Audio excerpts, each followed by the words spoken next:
দুর্দান্ত মজার লোটে মাছের একটা রেসিপি নিয়ে হাজির হয়েছি। লোটে মাছের ঝাল বাকি লোটে মাছ ভুনা।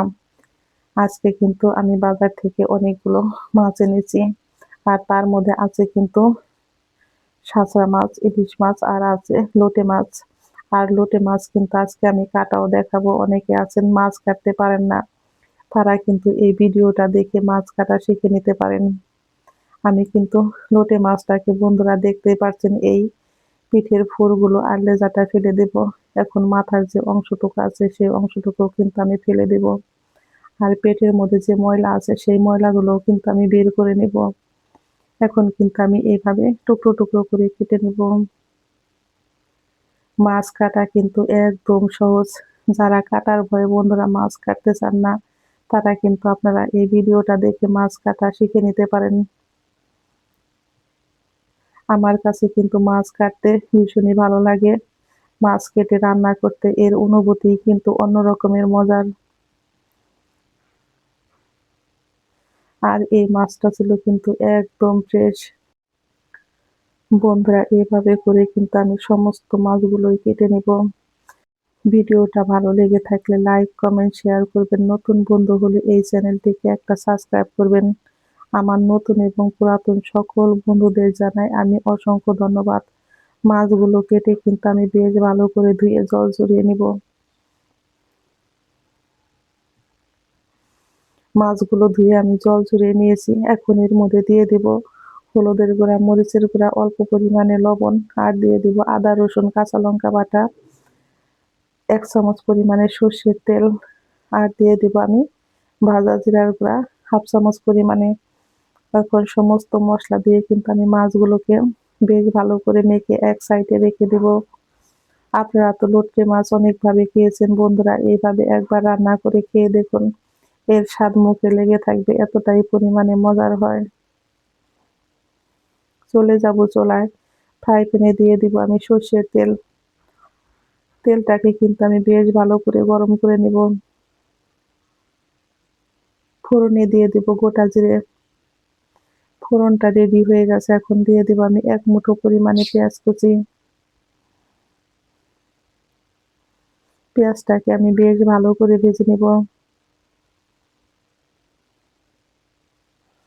পেঁয়াজটাকে আমি কিন্তু একটু লাল লাল করে ভেজে নিয়েছি। এখন এর মধ্যে দিয়ে দিব আমি পেঁয়াজ বাটা। পেঁয়াজ বাটাটা দিয়েও কিন্তু আমি বেশ ভালো করে ভেজে নিব। এখন আমি এর মধ্যে দিয়ে দেব 2 চামচ পরিমাণে আদা, রসুন, কাঁচা লঙ্কা বাটা। এগুলোকে আমি সময় নিয়ে 3 থেকে 4 মিনিট একটু বেশ ভালো করে ভেজে নিয়েছি।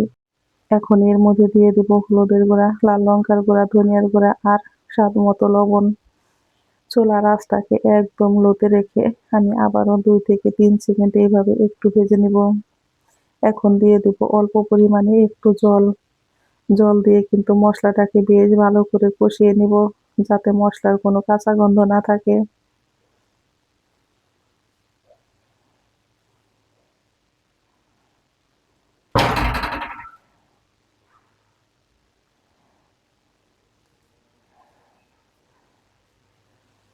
আমি কিন্তু সময় নিয়ে মশলাটাকে বেশ ভালো করে কষিয়ে নিয়েছি।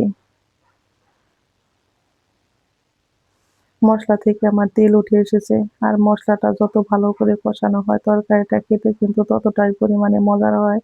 এখন আমি দিয়ে দিব মেখে রাখা মাছগুলো। মাছগুলো দিয়ে কিন্তু আমি 2 থেকে 3 সেকেন্ড এইভাবে একটু নেড়ে নিব।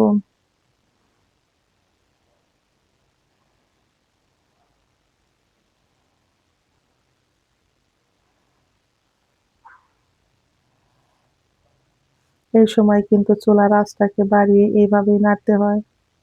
আমি কিন্তু এভাবে মাছগুলোকে বেশ ভালো করে মশলার সঙ্গে একটু নেড়ে নিয়েছি।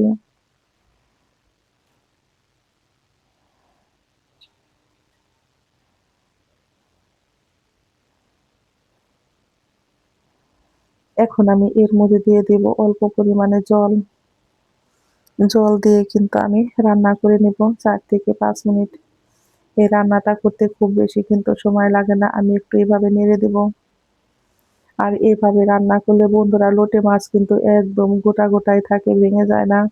তরকারিটা রান্না কিন্তু একদম রেডি হয়ে গেছে। নামানোর আগে দিয়ে দিব আমি ধনিয়া পাতা কুচি। ধনিয়া পাতা কুচি দিয়ে বন্ধুরা আমি কিন্তু চুলায় থেকে নামিয়ে নিব।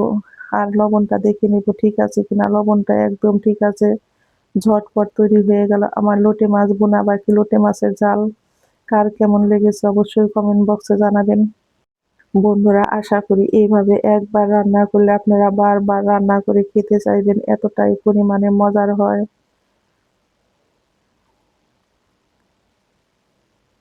চুলায় থেকে নামিয়ে গরম গরম ভাতের সঙ্গে বন্ধুরা এক টুকরা লেবু দিয়ে খেতে হয় কিন্তু দুর্দান্ত মজার। আর মাছটা হয় কিন্তু একদম নরম। এইভাবে লোটে মাছ ভুনা করলে বন্ধুরা মাছ কিন্তু ভেঙে যায় না, একদম গোটা গোটাই থাকে। আর খেতেও হয় কিন্তু দুর্দান্ত মজার। সকলেই ভালো থাকবেন, সুস্থ থাকবেন, নিরাপদে থাকবেন। আর খেতেও হয়েছে বন্ধুরা সেই স্বাদ দারুণ মজার।